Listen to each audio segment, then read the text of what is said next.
Vous savez, le ministre de l'Éducation l'a dit, Gabriel Attal, à très juste titre. Sur le cyberharcèlement, sur le harcèlement en général, il faut que la peur change de camp. Il faut que les harceleurs aient peur. Et la peur, elle doit aller de ce côté-là. Donc on met en place 2 nouvelles sanctions. La première, une sanction d'amende, parce qu'on veut des sanctions graduées. Ça peut pas être dans 95% des cas, il se passe rien. Parce que souvent d'ailleurs, les harcelés ne portent pas plainte parce qu'ils ont souvent honte de la situation. Ouais. Et dans 5% des cas, quand vous êtes par exemple, vous savez, la chanteuse Oshi ou le chanteur Edith Preto, Ouais. vous avez un peu de temps, un peu d'argent, et des bons avocats, au bout de 3 ans, en justice, vous arrivez à faire condamner 10 personnes sur les millions qui vous ont cyberharcelé.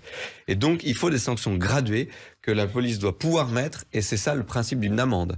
Et donc ça, on a mis ça en place par la loi, premier élément. Deuxième élément, c'est la peine de bannissement des réseaux sociaux. Comme dans la vie physique, quand un ex-mari, parce que c'est souvent comme ça que ça se passe, bat son ex-femme, le juge peut prendre une mesure de privation de liberté, d'éloignement physique. C'est-à-dire que le mari violent ne peut plus aller dans telle ville ou dans tel département pour une période donnée. Eh bien, ça doit être pareil sur les réseaux sociaux.